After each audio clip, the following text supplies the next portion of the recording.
Greetings, fellow travelers, vagrants, explorers, and wildlanders. Welcome to Episode 9 of the Retro Wildlands. My name is Nomad, and this is my gaming podcast where I like to share my thoughts and experiences with a retro game I used to play back when I was younger, or a modern game I played recently. I'm happy to have you here today, so thank you very much for taking the time to download and listen to the show. I really do appreciate it. We have a good show lined up for today, and I'm excited to get into it, so grab a chair. There's a couple beers over there in the cooler if you'd like, or there's water or bourbon, whatever fits your fancy, my friend. On today's episode, we're heading back to the PlayStation to revisit a game that I consider to be one of the greatest games of all time. Now, I feel like I say that a lot, but I really mean it this time. This week, we're heading to the doomed Midwestern town of Raccoon City, where we'll join up with Leon S. Kennedy and Claire Redfield as they both enter the town and realize things may be just a little fucked up. We're going to be talking about Resident Evil 2 on the Sony PlayStation. I am super stoked to be talking about this game with you today. The original Resident Evil for me was the game that really propelled me down the path of a gamer, and Resident Evil 2 improved on that game in almost every conceivable way. I've played Resident Evil 2 to completion more times than I care to admit, and it contains some of my favorite gaming moments and characters ever. I haven't played it since graduating high school 19 years ago, but I played through it again this past week to refresh myself with it. But really, I never forgot how amazing this game was and why I love it so much. It was like sitting down with an old friend and catching each other up on how things have been over the last couple years. I was reminded of some memories that were really special to me, and I had a genuinely good time. When it was done and it was time to part ways again, I felt renewed. I felt a happiness I hadn't felt in a long time, and I can't wait to tell you about this game and why it is so special to me. Now, I don't mean to get mushy or anything over here, but you have to understand. While Resident Evil 2 was remade fantastically back in 2019, I really felt like the original still holds up today. It has its flaws though. The controls are still a bit stiff and hard to get used to. The voice acting, while a little bit better than the first game, is still pretty campy. Backtracking can be a chore and the story may be a little bit out there, but there's a reason many fans of this series consider this game to be the best. Today, I'll give you my perspective on that argument, all while I sprinkle in some of my childhood memories for added flavor.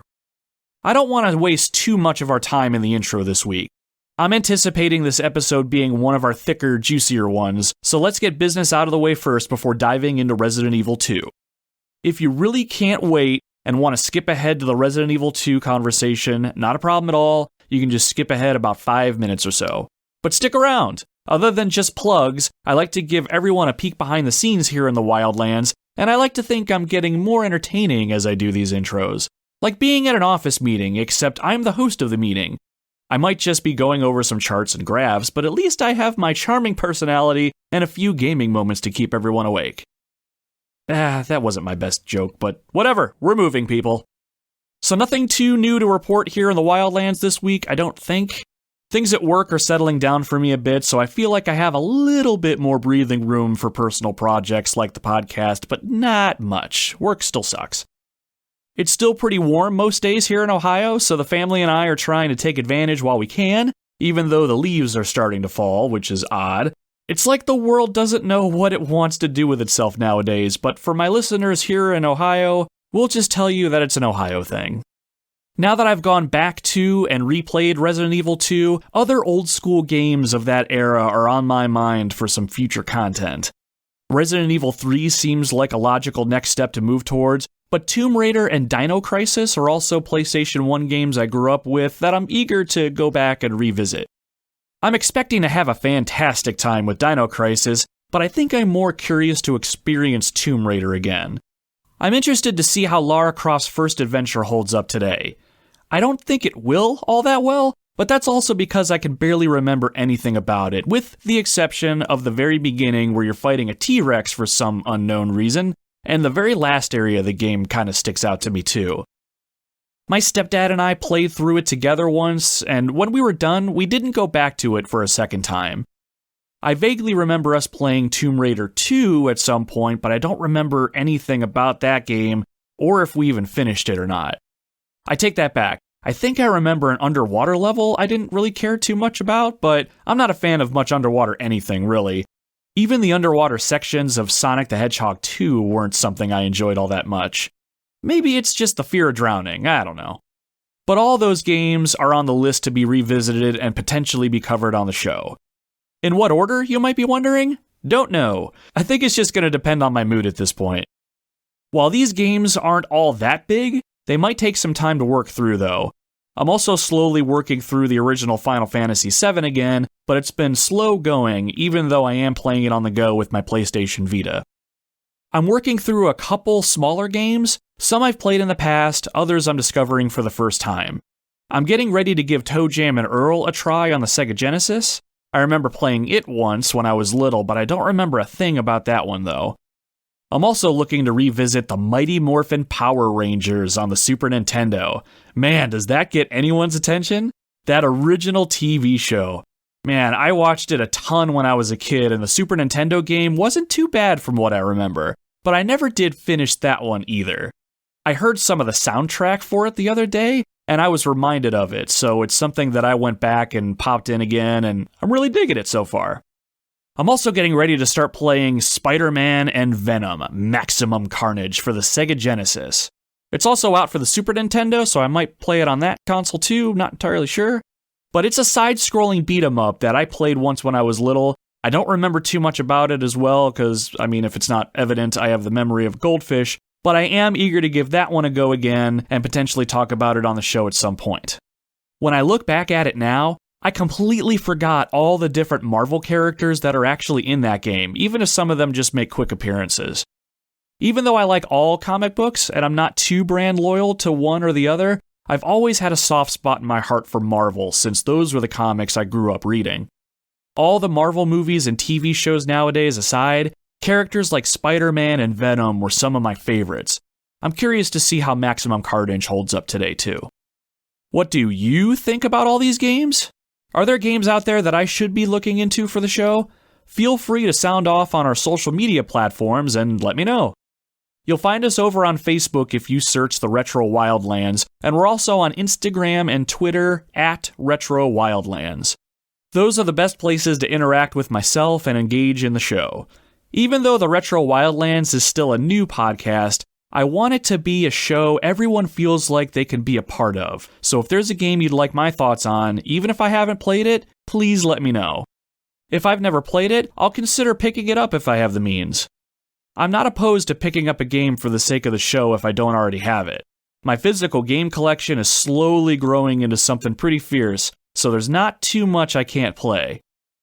If I can make a decent episode out of it, I'll do that and give you all the credit for the idea. Sounds like a win-win, right? So again, please reach out to me on social media. The nice thing about following the show is we aren't all about the podcast updates over there. I try to upload some gaming content, some videos of the games I'm playing, a funny meme or two, or pictures of my dog. If you aren't doing so now, feel free to drop us a follow. A few of you have already reached out to me directly on social too, and it's been cool really getting to know some of you. Other than that, I just need to get off my ass and do some little stuff around here too. I need to update the show descriptions with timestamps separating the intro, outro, spoiler bits, and main parts of the episode. Not sure if anyone even reads the episode descriptions, but I do with the podcasts I listen to, so I thought it would be cool to add some of that stuff at that point, and put some social media plugs in there too, make it look all professional and shit. I also host this podcast through Podbean, and through them, I finally created a very basic website for the show. You can check that out at retrowildlandspodcast.podbean.com. Now, Podbean is not paying me to plug them or anything like that. I just wanted to let you know that we have a basic website where you can listen to the show from. You know, now that I'm thinking about it, once upon a time, I actually wanted to design websites for a living. Then I started working on cars, and now I work in an office environment. Oh, how times have changed since I was a wee little boy. Yeah, alright, that's enough of that. It's time to talk about Resident Evil 2 for the Sony PlayStation. Originally released in North America on January 21st, 1998, It was again re-released later that year with the PlayStation 1 DualShock controller support on November 11th. That version had some interesting little additions to the original game, and it's the version of the game I currently have. When Resident Evil 2 was initially released, it was praised for its atmosphere, graphics, audio, and overall gameplay. It improved on its predecessor in many ways and is still considered one of the greatest survival horror games of all time. So how was my experience with it? Well, scooch in closer to the fire, my friends. Grab your pistol, a stack of ink ribbons, and a couple of green herbs as I share with you the story of Leon and Claire. They were parted by an unescapable destiny. This is the beginning of their worst nightmare.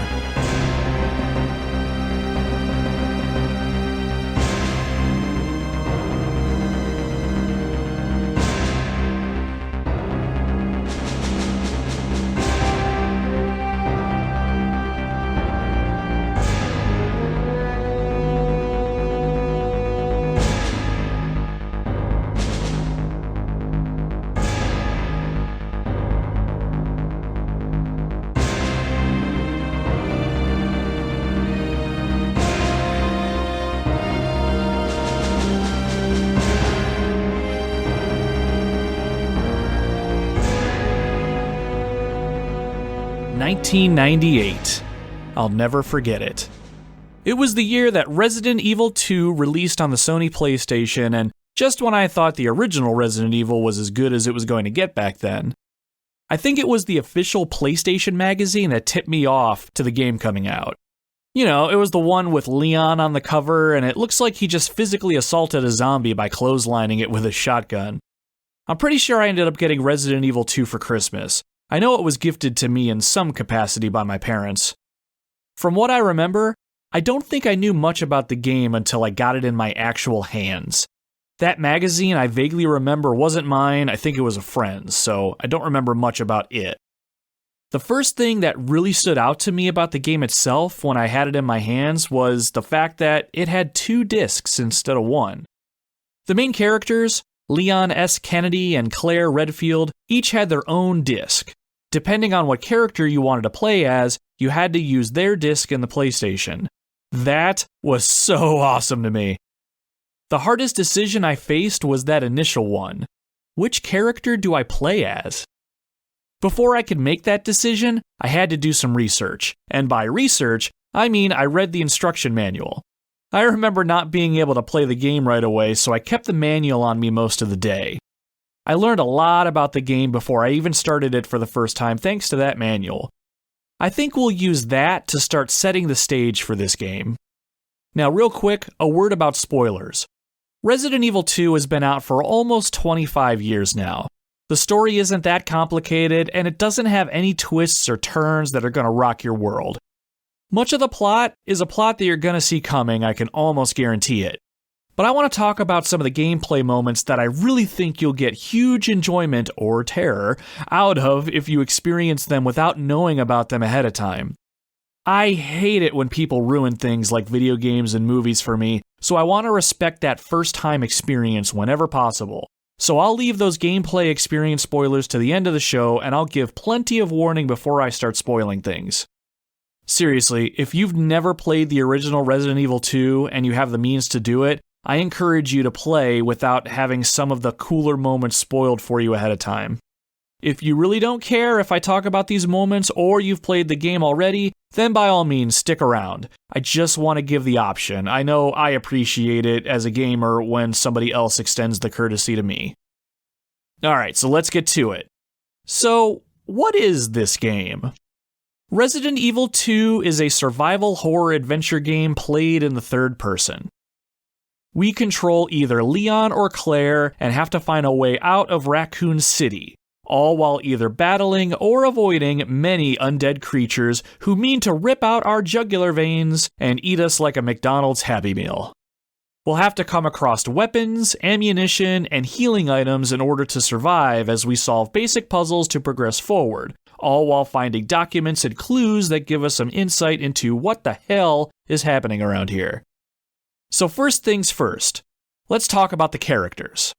Like I mentioned before, I wasn't too sure who I wanted to play as, So I took to the instruction manual to see if there was any information on our heroes. Once I found it, I started reading about Leon. According to the manual, Leon is an idealistic rookie cop. He's very passionate about helping those in need and has a huge desire to protect and serve. He can be a little brash and a little reckless, but he's not as naive as his demeanor suggests he is. He's extremely qualified to be part of the Raccoon City Police Department. Easy enough, Leon is the new guy who wants to do the right thing type. He's a rookie cop, so he probably has some combat training. Check. We learn in the opening of the game that Leon came to Raccoon City in order to report to the police station for his first day. Not entirely sure why he reported in during the middle of the night, but whatever. Moving on to Claire. She's described as a lighthearted woman that is very self-confident and extroverted. She's typically the first person to try something many others would not. The manual also calls her a bit of a tomboy, so I took all that to mean she's a wild child who is going to rush into danger first and consider the consequences later. That certainly sounded pretty cool to me. But what caught my attention, though, was her last name, Redfield. Most probably already know this, but she's the younger sister of Chris Redfield, the protagonist from the first Resident Evil game. Now that was intriguing, I thought. It's revealed in the game early on that she's come to Raccoon City in order to find her brother who she lost contact with after the events of the first game. The whole story prospect of Claire really caught my attention. Now, on that same page of the instruction manual, we're introduced to two other characters, and it was pretty clear each of them were exclusive to either Leon or Claire's story. Below Leon, we had Ada Wong. Leon stumbles across this mysterious woman who is very secretive. It's clear in her actions that she's a skilled investigator, and she can also come across as condescending and tends to talk down on those that she deems inferior. That's pretty interesting, I thought. A femme fatale, as it were. Before I moved on, Ada's name caught my attention. In the first Resident Evil, there was a researcher in the Umbrella Labs named John, and you had to use his name to access a computer to open some doors in the lab. The password he used was the name of his girlfriend, and that girlfriend was named Ada. So, was it a coincidence this woman just happened to be named Ada? I was super excited to find out. The last person in the manual was a 12-year-old girl named Sherry Birkin. It doesn't really call this out in the manual, but she'll run into Claire during her parts of the story. Sherry is said to be quite mature for her age, but is very shy and not at all confident in herself. Her parents are said to be too busy with their work to be available for Sherry and her emotional needs. That didn't sound like a fun character to me. As a 14-year-old little nomad, I did not find the idea of potentially babysitting a 12-year-old girl appealing. Assuming Sherry was going to be in Claire's story, I decided I was going to play as Leon for my first go-around. One more thing caught my attention in the instruction manual that I wanted to call out now before we move on. In the manual, there was a section titled Starting the Second Mission. Resident Evil 2 has a gameplay mechanic where, when you finish the game as one character, you can save your completed gameplay data and play as the other character in the same story. So for example, if I completed the game as Leon, I could save the endgame data and then play as Claire, where I would experience what she experienced while I was playing as Leon. Things I did as Leon would directly impact how Claire's story unfolded. And it was true the other way around. I could play as Claire initially and then play as Leon after her story was complete. These were called A and B scenarios. So what that meant was I could play the game 4 times and get a relatively unique gameplay and story experience out of each playthrough. For a PlayStation-era game, that whole concept just blew my mind. I don't know of any games back then, or really nowadays offhand, that have a mechanic like this. Now, as far as the overarching Resident Evil storyline considers to be canon, that would be Claire's A scenario and Leon's B scenario. That's the route I decided to run this past week when I replayed the game, so any examples I recall are more than likely going to come from that scenario setup. Farther into the manual, there was a section that had some survival tips. We'll probably share some of these as we go, For now, my past self grabbed the disc with Leon's face on it and put it in my PlayStation and fired it up. After the brief opening trailer, which featured some awesome CGI graphics instead of the original Resident Evil's live-action movie scenes, I was ready to get this show on the road. Once we hit the start button and get going, we're met with a pretty lengthy CGI movie to start the game off. Leon and Claire both enter Raccoon City around the same time. Leon in his Jeep and Claire on her motorcycle. We're given a shot of a truck driver who was bit by a maniac and drives his truck away as an obvious zombie shambles off screen. I'm sure that'll come into play a little later. Anyway, Leon comes across a body in the middle of the road that's had its back all torn apart. He stops to examine it, and once he does, zombies come out of the woodwork to welcome him warmly to the city. The person on the ground wakes up, and it's at this point Leon decides that lethal force is needed. He shoots at his pursuers, but they are not going down. Leon slowly backs into an alley, commenting that he's almost out of ammo. Now, as this is happening, Claire enters a diner and comes across a zombie chowing down on some fresh human flesh, and she's not quite sure what to make of that situation. She slowly backs away and realizes the exterior of the diner is surrounded by the undead. She notices a back door and runs towards it. As soon as she opens it, she's met by Leon, who almost puts a bullet right in her face. Seeing the zombie behind her, he tells Claire to hit the deck and finally does the one thing he has not been doing this entire time. He shoots it in the head. Splat! Once the zombie goes down, Leon and Claire join up and head to a police car that has its keys in the ignition, and they hit the road. After some brief introductions, Leon instructs Claire to open the glove box of the cruiser. Within, she gets her hands on what will be her main handgun in the game, the Browning high-power 9mm pistol. As Claire is examining the gun's iron sights, both her and Leon realize they've both neglected Zombieland rule number 31, check the back seat. A zombie pops out of the back and causes Leon to crash the police cruiser, sending the zombie flying out of the windshield. It's at this point the truck driver who got bit is now zombified and is driving his truck right towards our heroes. Bailing out at the very last second, Leon and Claire are separated by the ensuing explosion caused by the collision. Leon calls out to Claire that she should head towards the police station and that he'll meet her there. As the camera pans outward showing the fiery destruction, the screen fades to black and we're given control of whichever character we're playing as. Right away, we are given no tutorial and we're not given any direction. We're in the middle of the city streets, completely exposed.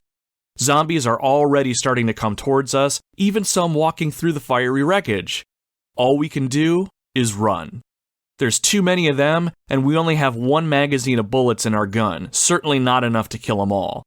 With no time to even get our bearings, we run down the street dodging the undead. Soon we come across a gun shop. Perfect!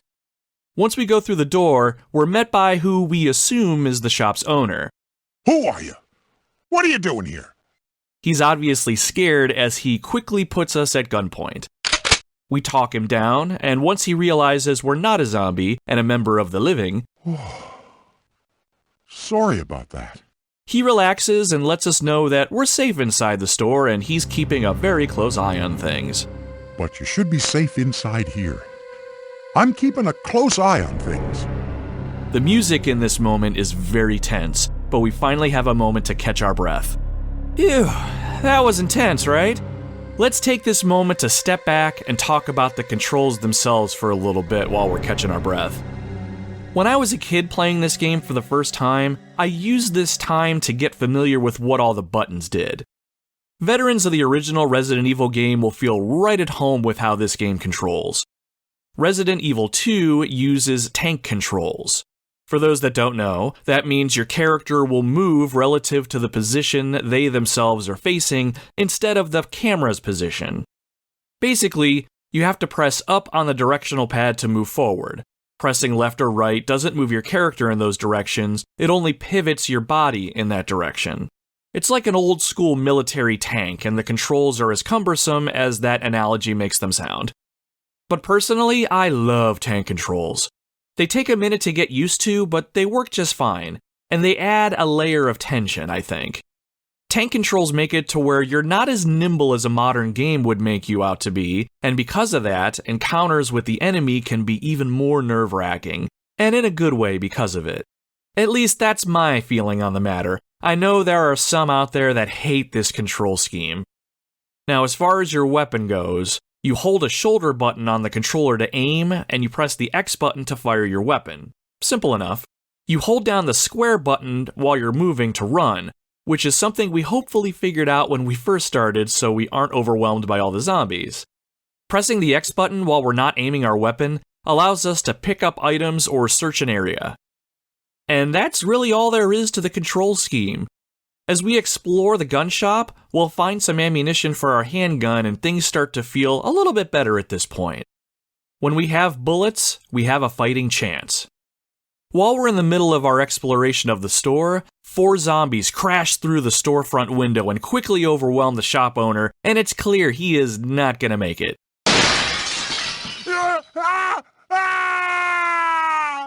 At this point, we can clear out the zombies and collect whatever weapon the shop owner had on him, or just hightail it the fuck out of there. Regardless of what we decide, we still have to keep making our way to the police station.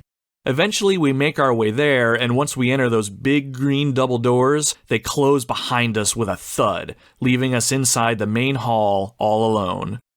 We might be off the streets, but are we safe? Far from it. Once you get to the police station, the game settles down just a little bit. At least initially, you aren't given an objective. You know your partner is supposed to meet you here, but that's about it. You're just free to explore the main hall, and there are several doors you can check. None of them open except for one. When you go through that door, you're in an obvious office area, but your attention is quickly turned to a wounded police officer on the floor. His name is Marvin Branagh, and he tells you that you need to search for survivors in the other rooms of the police station. He gives you a key card you can use to unlock the other doors in the main hall. He's pretty badly wounded when you offer to help him. He points his gun at you and tells you to go. You don't want to think about it, but poor Marvin probably isn't going to make it. You leave the room and Marvin locks the door behind you. Now that you have the key card, you can use it to unlock the other doors in the hall. With what Marvin tells you, it sounds like you might actually find survivors. I was pretty interested to see if I'd come across any other humans in my journey. The mansion in the first game was completely empty, with no hope of finding anyone alive, so I thought Resident Evil 2 might actually be different. So this is the basic setup of the game. From here, it's up to you to explore the police station and find a pathway forward. Other than the enemies roaming the halls of the police station, your biggest obstacles are usually going to be locked doors or blocked passageways. As you explore, you need to search each room and find items that will unlock new areas such as keys or other parts and pieces to puzzles that you'll probably come across sooner than you expect. Where the survival part of this game comes in is with regards to the limited resources you'll find scattered about in the environment. Ammo and healing items are limited, so you have to decide if an enemy in your way is worth engaging or not. If you choose to fight, you'll have to expend ammo to kill it. Now, depending on the situation, you can put yourself at risk of taking damage, but usually you'll keep damage to a minimum if you're fighting from a distance. Once you kill an enemy, it won't come back, so it may be worth clearing enemies out of smaller areas you're going to be traveling through frequently. Now, on the flip side, you may not have enough ammo to kill everything you come across. It's usually better to run around something to avoid a fight wherever you can. The risks here are that the enemies will still be there anytime you travel through that area, and you'll run the chance of taking damage each time you try to evade them. So it might make more sense to leave single enemies alone in wide open areas, allowing you safe passage around them. Also, it's worth mentioning that you have a knife at your disposal when you start the game, but it's tough to use and you need to be extremely close to enemies to deal damage. And the damage it does deal isn't all that much. If you want to, you can learn to become skilled enough with it in an effort to save ammunition, but I never felt that hard-pressed for resources while I was playing. As soon as I come across an item box where I can dump my excess equipment, the knife was the first thing I chucked in there. Sorry, little guy. Now, the gameplay is generally the same regardless of who you're playing as. However, some of the puzzles, areas, and even the resources you have access to are different, which provides a little bit of a unique challenge depending on who you're playing as. But before we get to those differences, I wanted to take a step back and actually touch on some of the gameplay improvements that Resident Evil 2 makes over the original.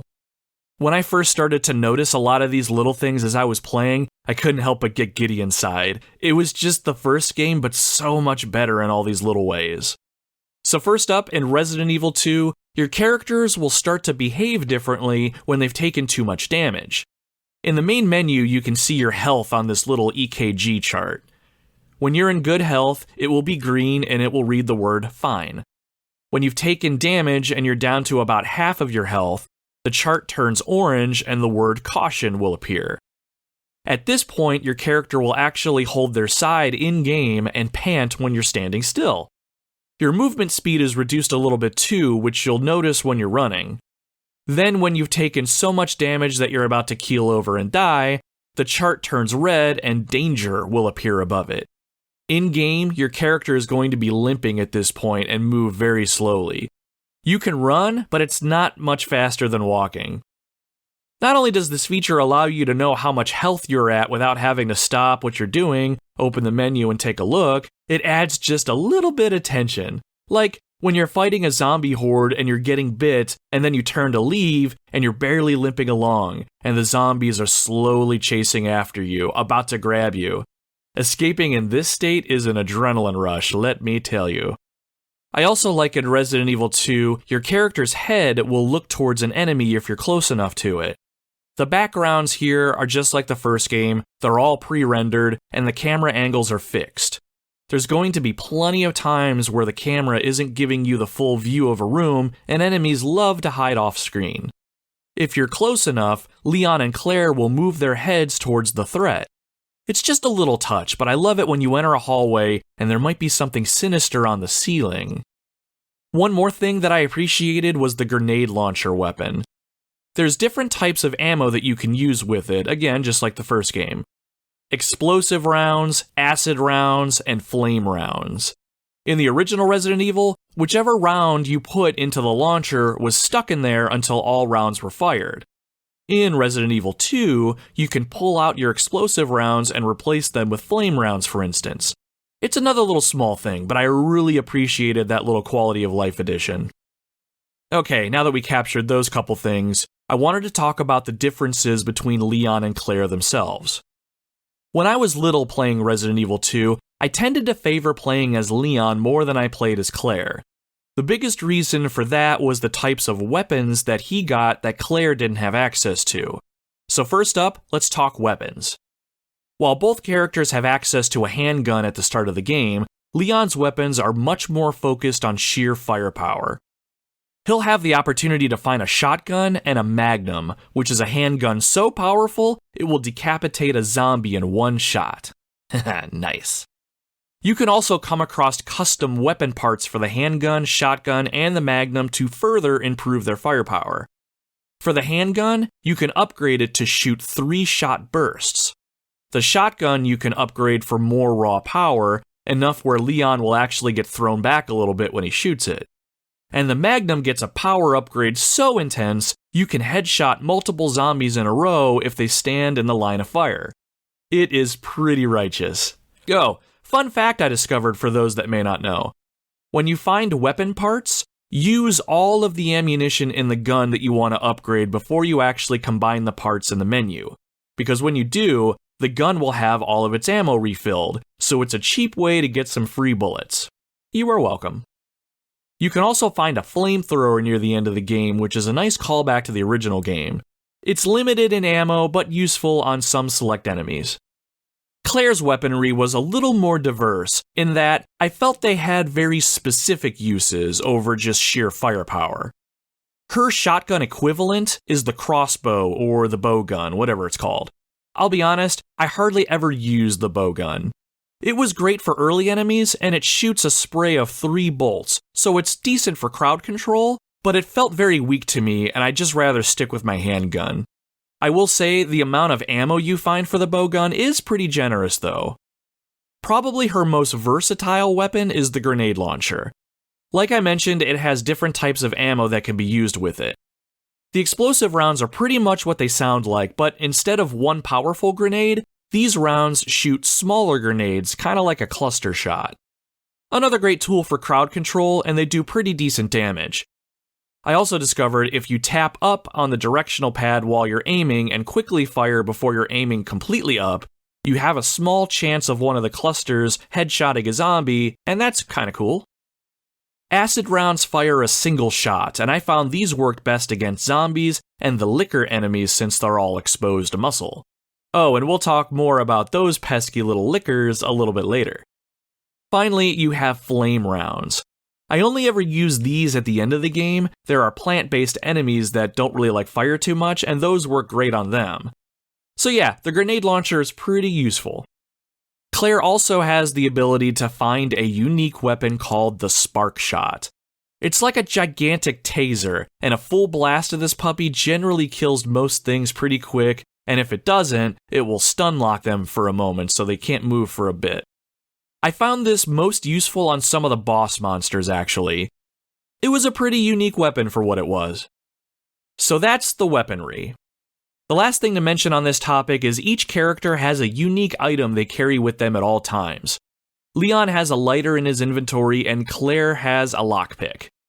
The lighter is a useful item that allows Leon to solve some puzzles quicker than Claire can, and it can help him locate items ahead of time, whereas the lockpick will allow Claire to gain access to a couple areas without a key, as well as being able to open some desks that are scattered around that contain some items.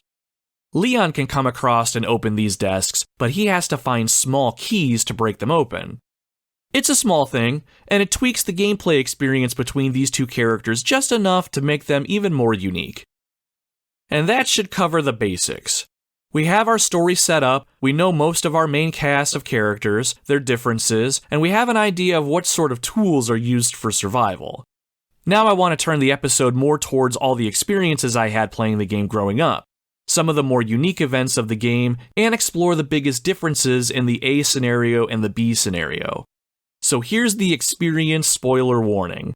If you've never played the original Resident Evil 2, and you don't want any of the unique experiences spoiled for yourself, this is where you want to bow out of the podcast. I can't imagine there are many listening to the show who haven't played this game, or don't mind the details, but I still wanted to give the option. Resident Evil 2 is one of those games I wish I could erase from my memory and play fresh, because I'll never forget how it made me feel the first time.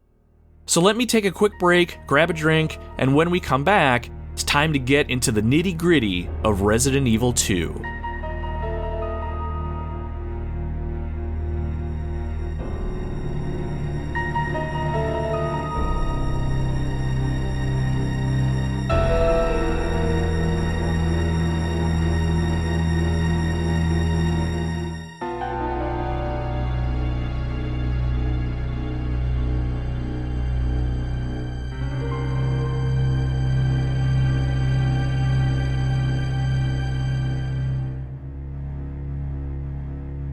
Now, if there's one moment that everyone thinks of when thinking about Resident Evil 2, what would that be? For me, it was coming across the very first licker. We all know the lickers, right? Those skinless monsters with the long claws, the long tongues, and the horrific moaning they make. These motherfuckers were just like the clickers from The Last of Us. They invoked fear when you knew that they were near, and when you hear them, your blood would just run cold. Remember? Was I right? Did that give you chills? Ugh.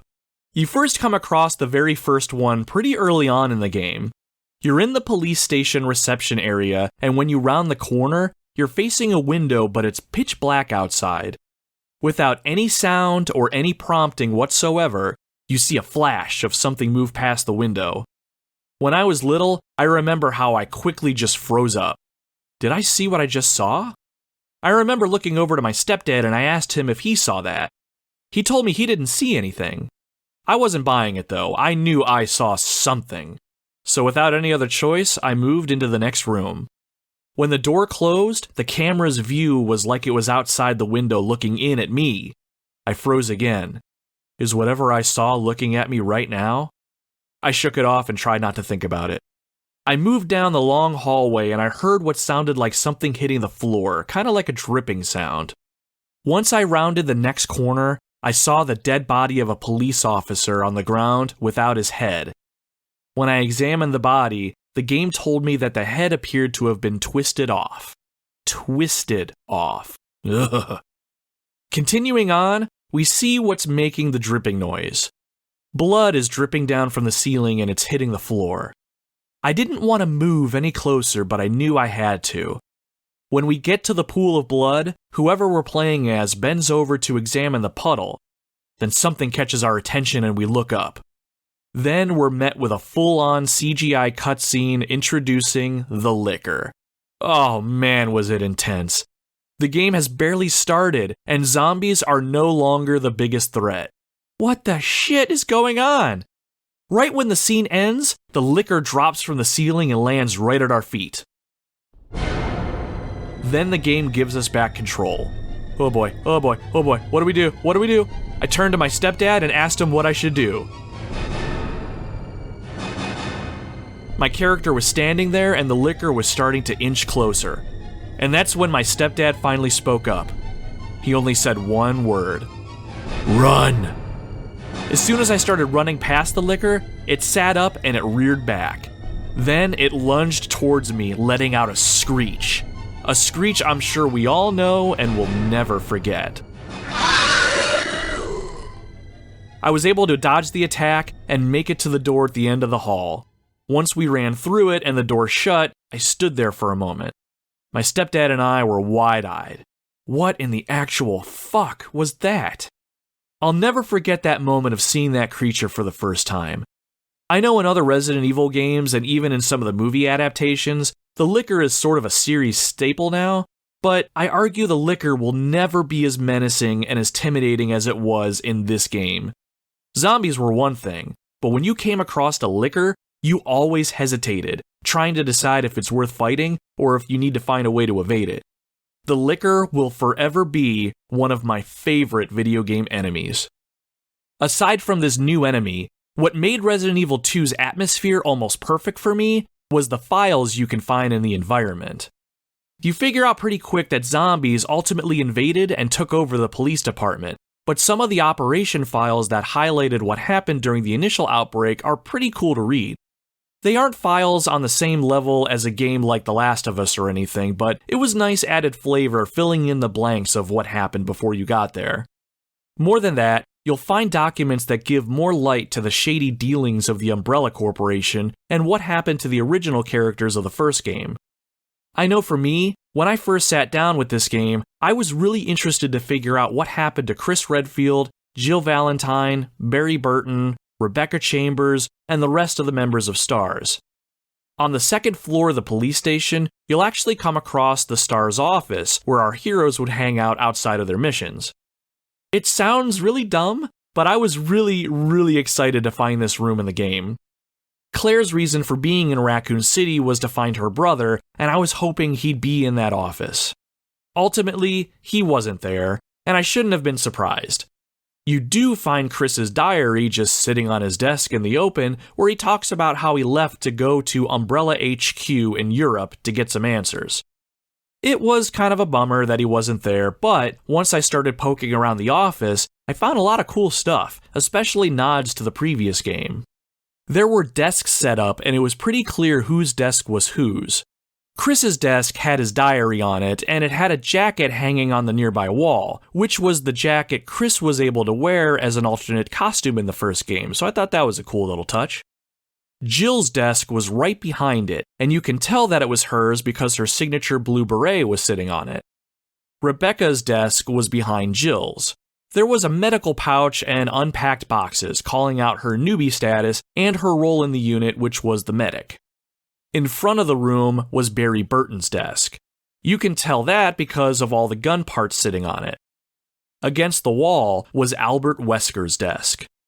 Now, speaking of Wesker's desk, many of you probably know this, but if you search Wesker's desk a total of 50 times, 50, you'll come across a roll of undeveloped film.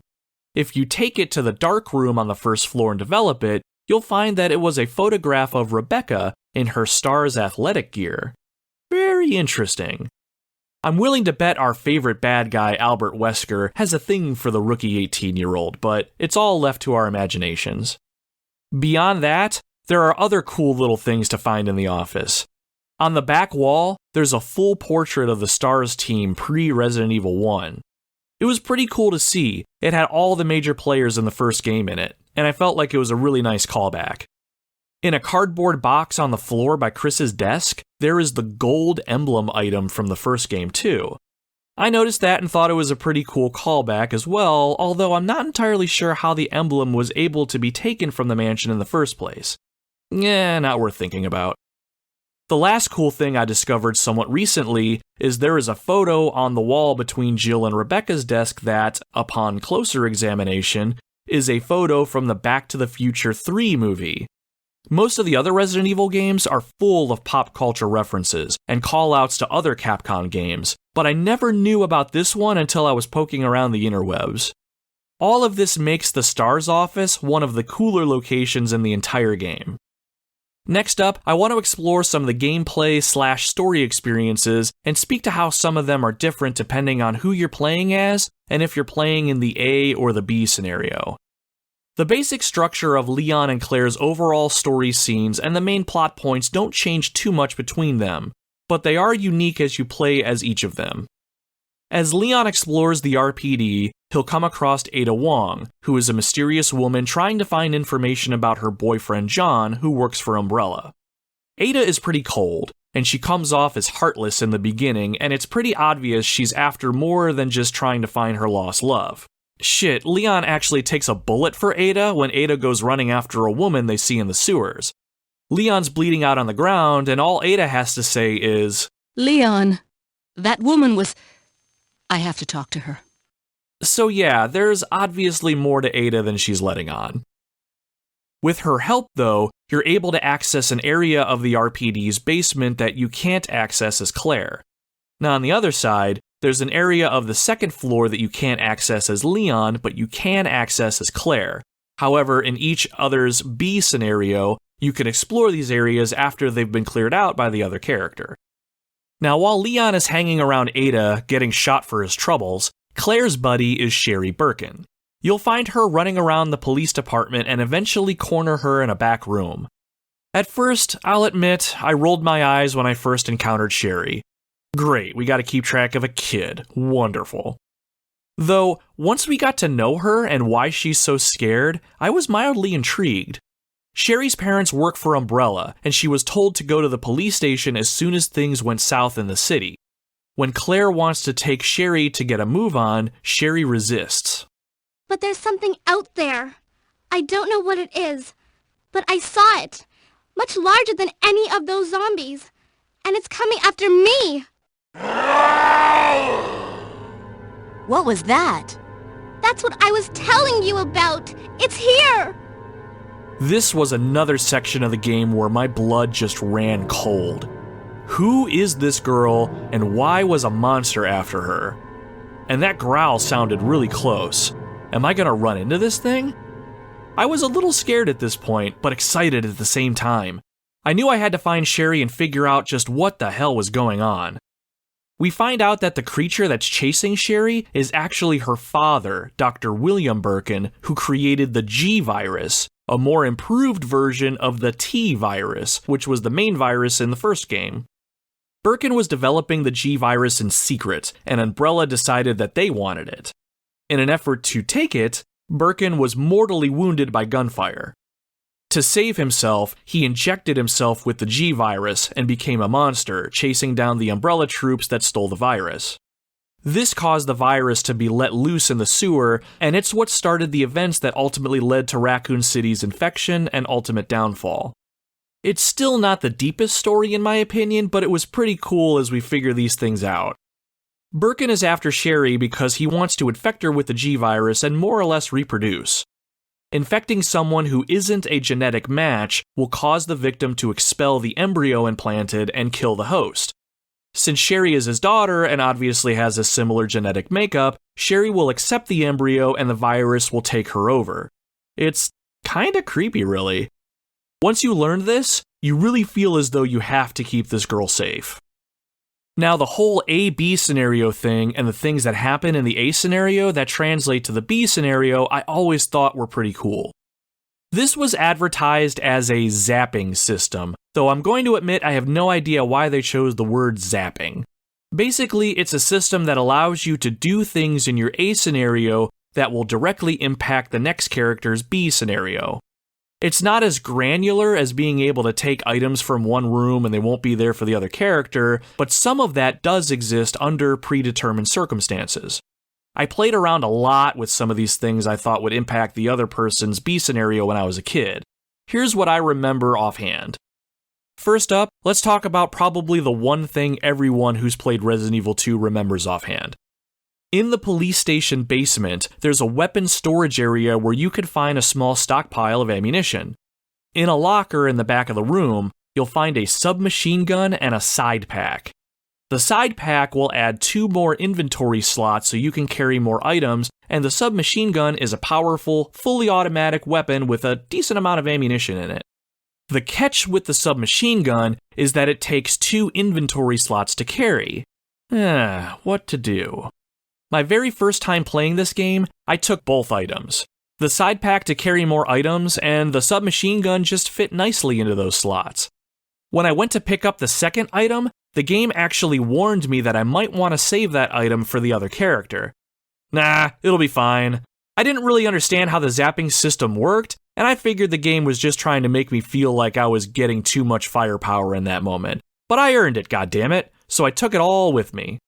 When I ultimately played Claire's B scenario, I was horrified to discover that the locker was actually empty. It didn't put me at a huge disadvantage or anything, but it would have been nice to have an extra toy in the toy chest.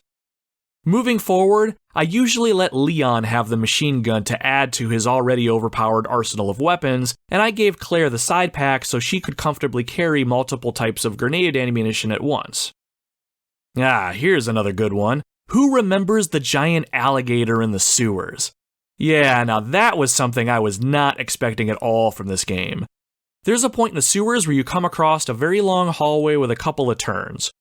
At the end of the tunnel, this giant alligator appears and chases you down the hallway. It was an epic scene and scared the complete crap out of me when I was a kid. Bullets didn't seem to damage it much at all, and it comes barreling at you no matter what you throw at it. There are only 2 ways out of this battle. You can either put enough bullets into it to make it run off, or you can kill it in spectacular fashion. Halfway through the tunnel, you'll come across a gas cylinder that is very conveniently placed for you to use. When you knock it over, it should be obvious what comes next. Wait for the alligator to get it stuck in its mouth, aim your gun, pull the trigger, and watch as the alligator's upper jaw explodes in a shower of blood and gore. Nice. Now, if you don't do this in your A scenario and only drive it away with gunfire, it will reappear in your B scenario and you have to fight it again. But man, that whole experience was something else. Resident Evil 2 kept taking what I thought I knew about the game and surpassing my expectations, especially with the enemies and the action set pieces. The giant snake in the first game was pretty awesome, but seeing something as big as this alligator made that snake look like a little critter you'd find in your garden or something. Even getting killed by the alligator was pretty awesome to see. Not that I'd really recommend that. The very first time I encountered the gator, I ran like crazy and didn't look back. Then when I got to the end of the tunnel, I was met with a locked door, and since I hadn't been fighting the gator at all at this point, I had to make a final stand, and well, it was a really good thing that I had saved my game recently. Talking about the alligator makes me think of arguably the coolest monster in the entire game, and you'll only encounter it in your B scenario. It's the reason the B scenario is my favorite one out of the 2. He's big, he's mean, and he won't stop until you're dead. Yeah, Resident Evil 2 veterans know who I'm talking about. I'm talking about Mr. X, the Tyrant, the T-00, Trenchy, whatever the hell you want to call him. He's introduced in the beginning of the B scenario as he's being dropped from an Umbrella helicopter. His pod breaks open and he lands right in the police station, right into a hallway that you're just about to enter. I remember stopping when I saw this scene, knowing I was going to have to face this thing in the next room. I threw open the map and searched feverishly for another way to get where I was going. Damn it, there was no other way but to go forward. The game developers knew what they had done. I swallowed hard and made my way inside. As soon as I entered the hallway, damage caused by Mr. X's entrance caused debris to fall and cover the door. I couldn't go back. When I got control of my character back, there was no battle music or anything blaring, just silence. Then I heard him, his footsteps, and they were getting louder. Right as he rounded the corner, the music kicked in.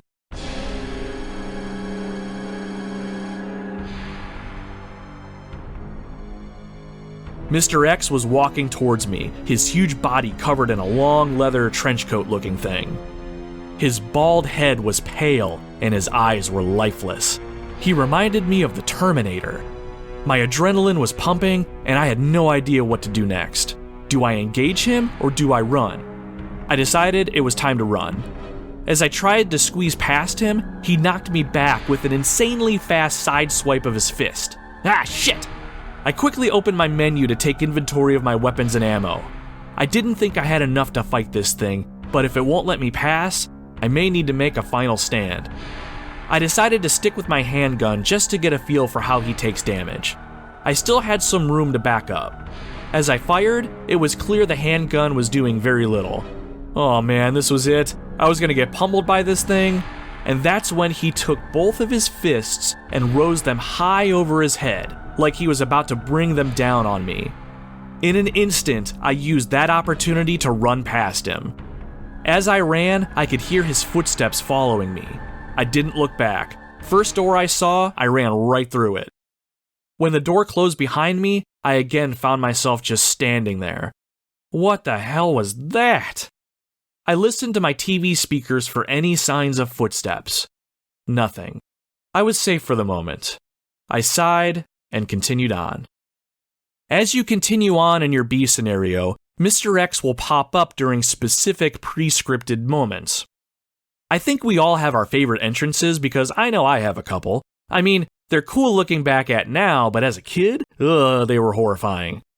First was in the police station where you had to light the 3 torches in the correct order to get the cogwheel for the clock tower on the 3rd floor. You had to do this same puzzle in your A scenario, and when you solved it, it was pretty uneventful. The cogwheel dropped from the wall to the ground, and then you can walk over to collect it. You head on over, pick it up, and then you're out the door with your prize. Easy, uneventful. In the B scenario, the puzzle was solved in the exact same way with the exact same solution. I had my brain shut off at this point. The immediate area had been cleared out of zombies for quite a while, so I hadn't had to worry about any enemies for a bit. I entered the room and lit the torches in the correct order. The cogwheel fell to the floor, and I moved to collect it. As soon as I took my first step, bam! Mr. X came crashing through the back wall. No prompting, no loading screens, nothing. It just happened. As soon as he came crashing in, his theme music started and panic set in. I ran my ass off towards the cogwheel, I scooped it up, and before Mr. X could get near me, I hightailed it out of the room. Phew. At this point in the game, Mr. X wasn't following me from room to room or anything, so I just dismissed what I assumed was a cheap jump scare. Good job, game. You got me, you dick. So I started to head where I needed to go and I rounded the corner. As I was making my way down the hall, I realized something. There was normally background music playing in this area. But now that I'm walking down the hallway, there's no music playing. It's just silence. That's odd. Whatever, I wrote it off. Figured since I just had this traumatic experience, it just made sense not to have the usual music playing. That should have been my clue that the fun wasn't quite over yet. Before it registered that I probably shouldn't have let my guard down, Mr. X burst through another wall right in front of me. I dropped my controller this time and it bounced under the coffee table. Shit! As I was fishing for it, I heard Mr. X wind up and connect with a punch and my character cried out in pain. Fuck, he's gonna kill me because a stupid jump scare got me. I was finally able to grab my controller just in time to avoid another attack, and I was able to make a getaway. Good job, game. You got me twice in less than a minute. You can properly fuck off now. Looking back at that moment, though, I can't help but smile. It was awesome. It really did get me, and that moment stuck with me forever because of it. Just like I'm sure it stuck with a lot of you out there that are listening to this and went through that scenario. The nightmares we had. My second favorite Mr. X entrance was near the end of the game where you're heading to the Umbrella Laboratory. In the B scenario, you come to a short walkway that turns a few times and ends with a row of security cameras on a back wall. One of the monitors has a blinking red light above it, and it's really hard to miss, so I examined it. I was given the option to check the monitors. Sure, maybe it'll give me an idea of what's up ahead or something. I was dead wrong. As soon as I flipped the monitor on, it was him. You saw him walking slowly towards the camera. I remember looking around Mr. X trying to figure out where he was. And then it hit me. That door behind him. The walkway railings. That was the door I just walked through. He's here! He's on this walkway with me right now! Right when Mr. X got to the security monitor, he stood there for a moment, just staring into it. You couldn't help but get creeped out by his icy cold stare. Then he reared back and dropped his hammer blow on the camera, at which point the image cut to static. When you got control back, you heard his footsteps around the corner. There was no running from him, at least not easily. Since it was near the end of the game, I actually had a decent amount of ammo stockpiled, and I remember deciding to take him on. He slapped me around like a bitch a little bit, but I was able to put him down. I found out in this moment that Mr. X has items on him that you can loot off of him if you can drop him, so that was cool to know, as the game was about over. Now, Mr. X wasn't the only new enemy to the series. He was probably the coolest, but there were some others. Deeper into the Umbrella Lab, there were these walking plant creatures that could either spit acid at you if you were unfortunate enough to get near them, or they could actually grab you and douse you with their acid spit. The reason I bring them up is they posed a different kind of threat to you depending on what actions you took in your A scenario. Further into the lab, you can come across a BOW gas sprinkler. BOW stands for bioorganic weapon, by the way. If you turn the gas on, the enemies in some parts of the lab will actually get weaker and go down much more easier. But there's a catch. It's revealed in a file that you find in your B scenario that some monsters will actually become immune to the gas over time and even get stronger because of it, because they found a way to use the gas as a nutrient. So if you use the gas in scenario A, you'll have a much easier time, but in your B scenario, the plant creatures specifically become way stronger. Their appearance changes, and their acid spit actually becomes poisonous. What you want to do is resist the urge to use the gas in your A scenario and save it for your B run-through. It was a little quirk that I thought was kind of cool. The last A-B scenario thing that I thought was pretty cool was the fingerprint lock outside the culture room in the Umbrella Lab. It's a room that required you to open a door using 2 distinct fingerprint ID codes. In another room in the lab, you can register your fingerprint with the system and then use your fingerprint to try and open the door. The catch was, in your A scenario, you can scan your fingerprint, but you needed somebody else to actually open the door.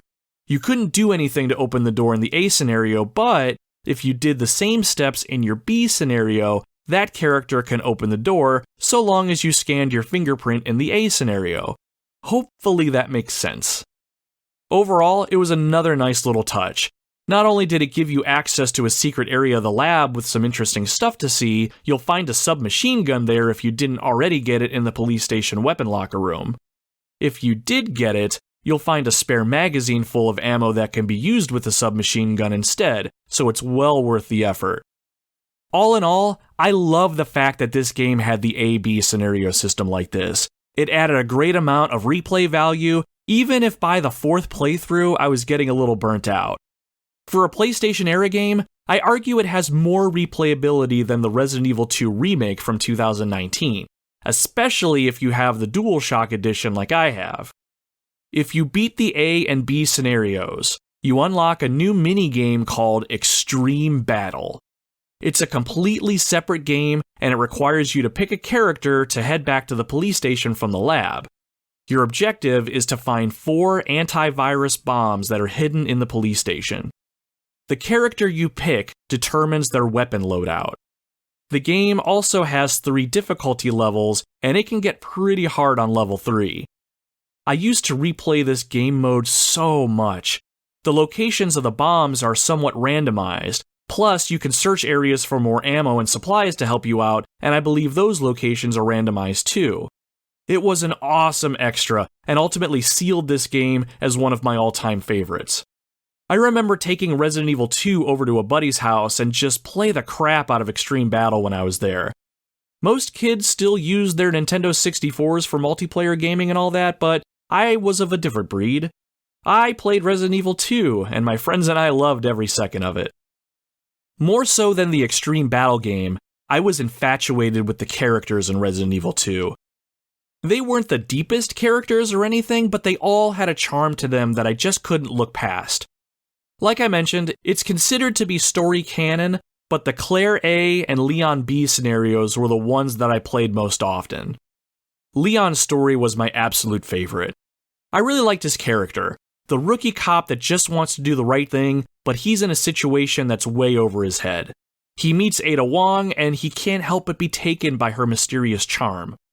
He does take an actual bullet for her, and it's cool to see Ada and Leon slowly start to trust each other and work together to escape the city, despite some of Ada's more questionable motives. Near the end of the game, in Leon's B scenario, she actually sacrifices herself to repel Mr. X and give Leon a chance to escape.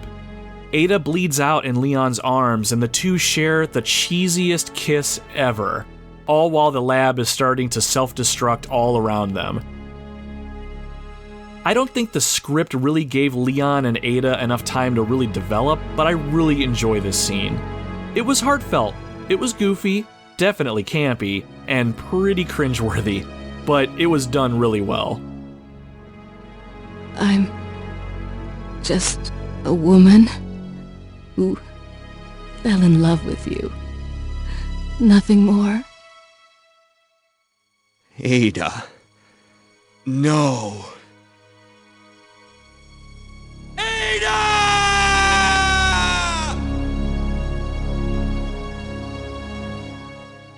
Now, Ada, of course, survives and helps Leon one last time from the shadows before the game ends, and I couldn't help but smile when I saw her toss Leon the weapon he needed to finally kill Mr. X once and for all.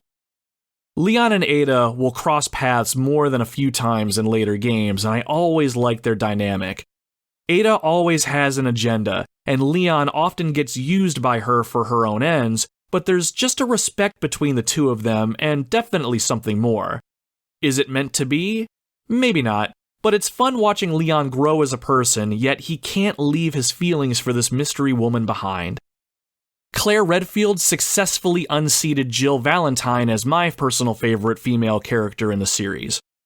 She proved herself to be a very capable person in the face of overwhelming odds. She's just a young college kid, but rose to the occasion and looked pretty badass while she did it. Her character exhibited a lot of passion too, especially when it came to protecting Sherry. Her voice actor was absolutely amazing too. Allison Court brought a charisma to the role that will always stick with me when I think of Claire. I don't know if I like the story direction they take Claire in later games, but I enjoy most everything she does in the series for better or worse.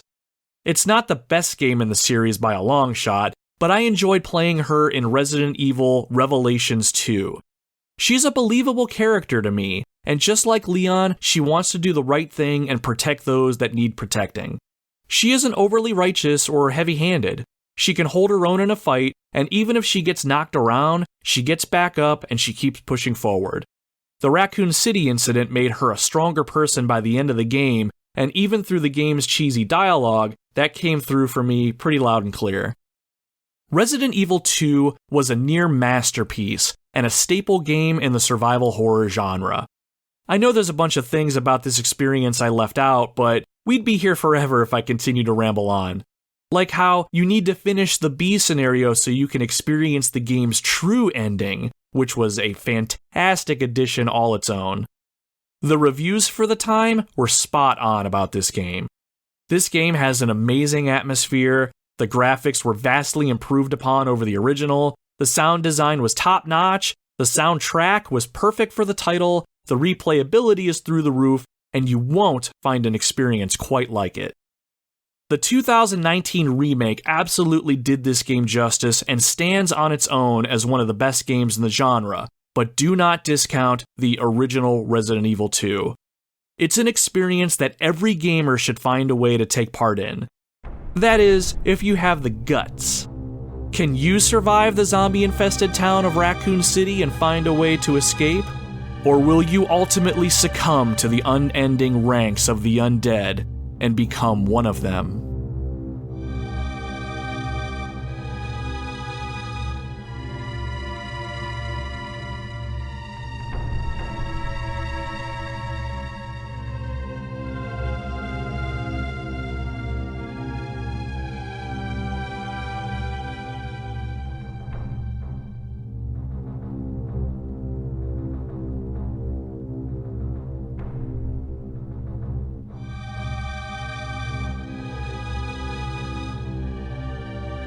And there you have it. That was Resident Evil 2 for the Sony PlayStation. Thank you very much for joining me in the Retro Wildlands today and letting me geek out about one of the video games that I absolutely love and adore. There are some video games out there that are lost to time and forgotten, but the OG Resident Evil 2 will forever be placed next to some of the video game greats. If you enjoyed today's episode, please consider leaving a good review wherever you listen to your podcasts at. If you didn't like the show, but you somehow made it this far, I'll assume it's because no other podcast looked interesting or your phone is broken and you're just stuck listening to me. If that's the case, no hard feelings. I hope you get your phone fixed, and thank you for sticking it out. You're a trooper. I appreciate it. Now, if you want to show the podcast or me any support, consider leaving a good review like I said, but also consider liking us and following us over on social media. You can find us on Facebook if you search the Retro Wildlands, and we're also over on Twitter and Instagram at Retro Wildlands. If you follow the show, we'll follow you back. You can message me directly to just shoot the breeze, or tell me the show sucks, or whatever floats your boat. If nothing else, I try to post some eye-catching and mildly entertaining content about gaming, the podcast, and I have an adorable little dog that is incredibly photogenic, so there's something for everybody. Also, you can support the show by spreading the word. Tell your friends about us, tell your family. Even tell that person you see outside walking their dogs all the time. They're probably just listening to bad music, so do them a favor and let them know that they can listen to a subpar podcast like mine if they want to change things up. So what's coming down the pipe next week? I think it's going to be a toss-up between the Mighty Morphin Power Rangers for the Super Nintendo or Spider-Man and Venom Maximum Carnage for the Sega Genesis/SNES. Like I mentioned in the intro, I started replaying them both around the same time, and I'm liking them both a lot. It may just come down to whichever one I'm feeling next week, so as a dirty attempt to try to get you to follow me on social media, keep a lookout over there. I'll probably let the cat out of the bag before too long, and definitely before next Thursday. The Power Rangers just sort of came back to my mind this past week for some reason, and Spider-Man was a suggestion from my buddy Tim over on our Facebook page. You can suggest games to be covered on the podcast as well if you reach out to me on social media. I have a decent amount of games at my disposal, so if I think I can make a decent episode on the show, I'll definitely consider replaying it. Plus, I have other games I'm going to replay in the near future for more episodes down the line already planned. We're going to eventually work our way into some more modern games soon also. Now that it's been re-released for probably the 70th time it feels like, I really want to go back and replay The Last of Us, and finally finish Part 2. Somehow I've avoided spoilers for Part 2, so I need to get that one in my cap before I lose that luxury. Plus my buddy Nick kindly berated me over a drink and told me that I need to get that buttoned up so he and I can talk about it and I can join the rest of the world with what happens in that game. So stay tuned, kids. One of these days, we'll travel down that long road together. Until then, my friends, my name is Nomad, and you can find me roaming the retro wildlands.